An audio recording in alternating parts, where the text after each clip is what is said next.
Painted painless learning. નમસ્કાર વિદ્યાર્થી મિત્રો, આજે આપણે ધોરણ 7 વિષય હિન્દી પાઠ છે તમારો 8 દોહા અષ્ટક। આપણે સ્વ અધ્યયન પોથી છે એનું સોલ્યુશન લઈ અને તમારી સમક્ષ રજૂ થયા છીએ। તો વધારે સમય નથી બગાડતા, આપણે પ્રશ્નોની ચર્ચાઓ કરવી છે। निम्नलिखित प्रश्नों के सही विकल्प चुनकर सही निशानी कीजिए। पहलू शब्दार्थ की गलत जोड़ पहुंचानी है। तो आपेला है पंथी तो सही, चोत तो निकम्मा, हाय तो बद्दुआ, भस्म तो कचरा। हिल हिल चलना मुहावरे का सही अर्थ क्या होता है? सहयोग करना। अनाज फटकने का छाछ शब्द समूह के लिए एक शब्द कौन सा है? शुभ। तुलसी हाय गरीब की कबूह न खाली जाए, मुँहे ढोर चाम से लोहे भस्म हो जाए। इस दोहे से जो सीख नहीं मिलती है उसे ढूंढिए, हमें गरीबों की मदद करनी चाहिए। सही शब्द ढूंढिए सुजानी। मित्रों, हजी सुधी तमे अमारी पेंटेड एप्लिकेशन डाउनलॉड नहीं करी तो आज ज गूगल प्ले स्टोर पर जई पेंटेड एप्लिकेशन डाउनलॉड करो, जेनी अंदर दरेक विषयना स्वाध्याय पोथी, एकम कसोटी, स्व अध्ययन पोथीना सोल्यूशन साथेना विडियो उपरांत दरेक विषयना डीपली विडियो लेक्चर धोरण 9 અને 10 ના વિદ્યાર્થીઓ માટે લાઈવ વિડિયો લેક્ચર દરેક વિષયની વિષયવાઇઝ પીડીએફ તમને પ્રોવાઈડ કરવામાં આવશે। ભાવનગરની અંદર જો તમે વસવાટ કરતા હો તો એના માટે ધોરણ 8 થી 12 ના તમામ વિષયોનું કોચિંગ પૂરું પાડતી કોચિંગ ઇન્સ્ટિટ્યૂટ એટલે કે આલ્ફા એકેડમી ભાવનગર ખાતે કાર્યરત છે। એની સાથે તમે જોડાઈ શકો, એનો સંપર્ક કરી શકો। આ ઉપરાંત યુટ્યુબની અંદર તમને અમારા વિડીયો ગમતા હોય તો અમારી યુટ્યુબ ચેનલ છે પેન્ટેડ યુટ્યુબ ચેનલ। હજી સુધી જો તમે સબસ્ક્રાઇબ નથી કરીને તો તમે સબસ્ક્રાઇબ કરી લો, તમારા મિત્રોને શેર કરો અને જે તમને વિડીયો ગમે છે એને લાઇક કરો। निम्नलिखित प्रश्नों के उत्तर लिखिए। सज्जन लोग अपनी सम्मति का उपयोग कैसे करते हैं? सज्जन लोग दूसरे का भला करने में अपनी संपत्ति का उपयोग करते हैं। हम गरीब लोगों की मदद कैसे कर सकते हैं? हम गरीब लोगों को बच्चे को पढ़ाकर उनकी मदद कर सकते हैं। हम पढ़ाई में आने वाली उनकी समस्या दूर कर सकते हैं। तुलसीदास सबसे हिल मिल कर रहने को क्यों कहते हैं? तुलसीदास सबसे हिल मिल कर रहने को कहते हैं क्योंकि उससे सुख, शांति और सुरक्षा मिलती है। रहीम प्रेम का धागा तोड़ने से क्यों मना करते हैं? प्रेम का धागा बहुत नाजुक होता है, उसे खींचने से वह टूट जाता है।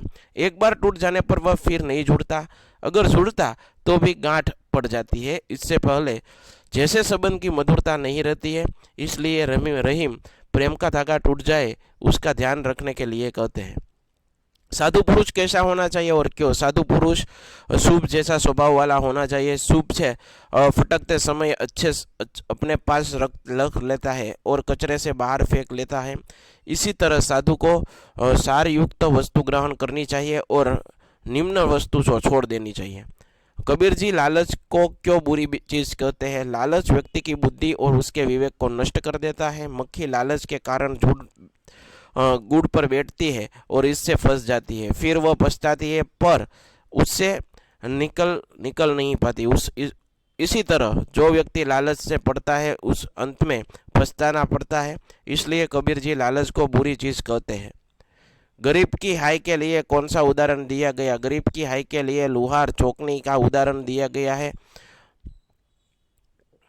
धोकनी मरे हुए जानवर से चमड़े से बनती है और धोकनी से निकली हुई हवा आगे को तेज करती है, इससे लोहा भस्म हो जाता है। गरीब की हाय धोकनी से निकली हुई हवा की तरह होती है, बद्दुआ बनकर हमारे सर्वनाश कर देती है। नीचे गए दोहों का भावार्थ लिखिए। तुलसी इस संसार में भांति भांति के लोग, सबसे हिलमिल चाहिए नंदी नाव संजोग। तुलसी कहते हैं कि इस संसार में तरह तरह के लोग हैं, हमें इसके साथ हिल मिलकर रहना चाहिए और नदी और नाव का संयोग रहता है।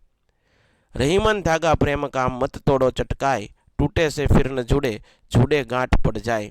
रहीम जी कहते हैं कि प्रेम के धागे को खींचकर मत तोड़ डालो, यह एक बार टूट जाए फिर जुड़ता नहीं, जुड़ता भी है तो उससे गांठ पड़ जाती है। प्रेम में पहले जैसी मिठास नहीं रहती।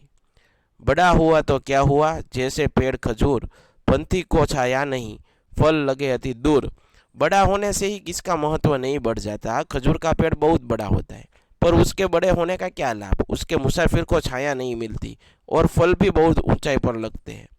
निम्नलिखित दोहे का नाम गान कीजिए और समझिए। काल करे सो आज कर, आज करे सो अब, फल में परलय होएगी, बहुरी करेगा कब। साईं इतना दीजिए जामे कुटुंब समाए, मैं भी भूखा ना रहूं साधु न भूखा जाए। एक भरोसा एक बल, एक आस विश्वास, एक राम घनश्याम हित, जातक तुलसीदास। सचिव वेद गुरु तीन जा, प्रिय बोल हई भय आस, राज धर्म तन तीन कर, होई बेगी हिनाश। रहीमन वे न भर चुके, जे कहू भागन जाई, उनके पहले वे मुए, निन्मुख विकसित नाही। निम्नलिखित भावार्थ वाले दोहों को प्रश्न में से ढूंढकर लिखिए। रहीमन जी कहते हैं कि दूसरे से मांगने वाले लोगों को मरा हुआ जानो। आगे कहते हैं कि वो लोग उससे भी पहले मर चुके हैं जो मांगने पर अपने मुंह से ना निकलते, यानी कि कुछ कहते नहीं। रहीमन वे न मर चुके, जे कहू मांगने जाई, उनके पहले वे मुए, जिन मुख निकसत नहीं। मंत्री वैद्य गुरु यदि किसी आशा में प्रिय बोलने लगे तो समझ लेना चाहिए कि जल्दी ही राज धर्म और शरीर का नाश हो जाएगा। सचिव वेद गुरु तीन जो प्रिय बोल ही, भय आस राज धर्म तन तीन होई बेंघन्या। हम भगवान से यह प्रार्थना करनी चाहिए कि हमें इतना दीजिए जिससे कुटुंब परिवार का पालन पोषण हो और घर आए साधु संत गरीब भी भूखा न जाए। साई इतना दीजिए जामे कुटुंब समाए, मैं भी भूखा ना रहूं साधु न भूखा जाए। नीचे दिए गए विषय पंक्ति के बारे में लिखिए। कबीर साहेब की 5वीं सदी के भारतीय रहस्यवादी कवि और संत थे। वे हिंदी साहित्य के भविष्यकालीन युग के परमेश्वर की भक्ति के लिए एक महान प्रवर्तक के रूप में उभरे। उनकी रचनाओं ने हिंदी प्रदेश के भक्ति आंदोलन को गहरे स्तर तक प्रभावित किया। उनका लेखन सिखों को आदि ग्रंथ में भी देखने को मिलता है। तुलसीदास अपने 112 वर्ष के दीर्घ जीवन काल में तुलसीदास के काल क्रमानुसार निम्नलिखित कालजी ग्रंथों की रचनाएं की। गीतावली, कृष्ण गीतावली, रामचरितमानस, पार्वती मंगल, विनय पत्रिका। उनमें से रामचरितमानस, विनय पत्रिका, कवितावली, गीतावली जैसी कृतियां के विषय में किसी कवि की यह आर्षवाणी सटीक प्रतीक होती है। पश्य देवस्य काव्यम न मृणोति न जिर्यात, अर्थात देव पुरुषों का काव्य देखिए जो न मरता न पुराना होता है। लगभग 450 वर्ष पूर्व आधुनिक प्रकाशन सुविधाओं से रहित इस काल में भी तुलसीदास का काव्य जन तक पहुंचा।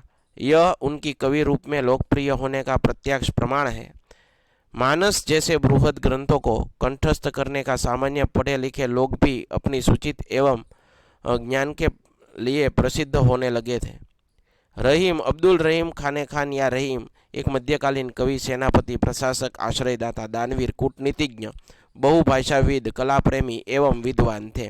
वे भारतीय सामाजिक संस्कृति के अनन्य अपराधक तथा सभी संप्रदायों के प्रति समान आदर भाव सत्यनिष्ठ साधक थे। उनका व्यक्तित्व बहुमुखी प्रतिमा से संपन्न था। नीचे दिए गए विरुद्धार्थी शब्दों को सही जोड़कर शब्द कोष्टक में से ढूंढकर ब विभाग में लिखकर उनका उदाहरण अनुसार उन शब्दों का वाक्य में प्रयोग कीजिए। आदर तो अनादर, स्वीकार तो परकाज, बुरा तो अच्छा, सत्य तो असत्य, बड़ा तो छोटा, प्रेम तो नफरत, मृत तो जीवन, दूर तो नजदीक। आदर तो अनादर वाक्य प्रयोग केम करशो? हमें बड़े का आदर करना चाहिए, हमें बड़ों का आदर नहीं करना चाहिए। स्वकाज यानी कि कामकाज, हमेशा स्वकाज करना चाहिए, हमेशा कामकाज करते रहना चाहिए।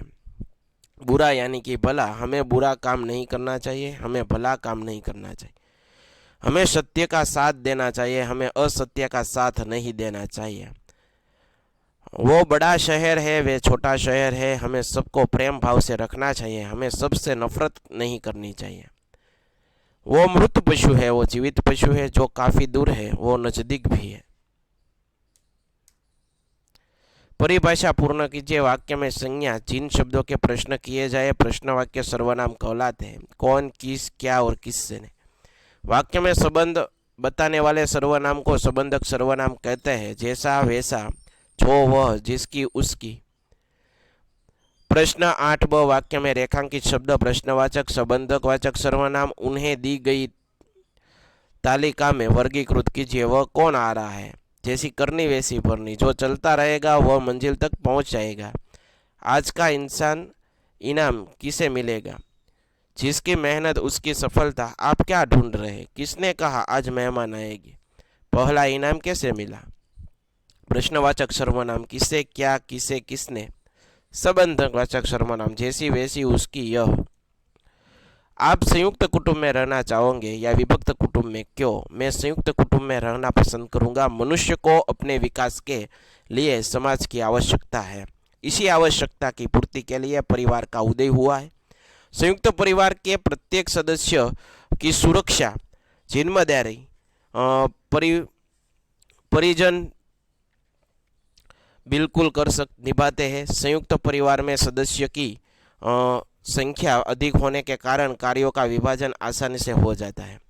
संयुक्त परिवार के बच्चे के लिए सर्वाधिक सुरक्षित, उचित शारीरिक एवं चारित्रिक विकास का भी अवसर प्राप्त होता है। संयुक्त कुटुंब में विपत्ति के समय पूरे परिवार सहयोग से आसानी से मुश्किल का सामना किया जा सकता है। आशा राखું મિત્રો તમને આ સોલ્યુશન ગમ્યું હશે। ફરીવાર નવા વિડીયો સાથે મળશું। ત્યાં સુધી જય હિન્દ, જય ભારત અને ધન્યવાદ। Painted Painless Learning।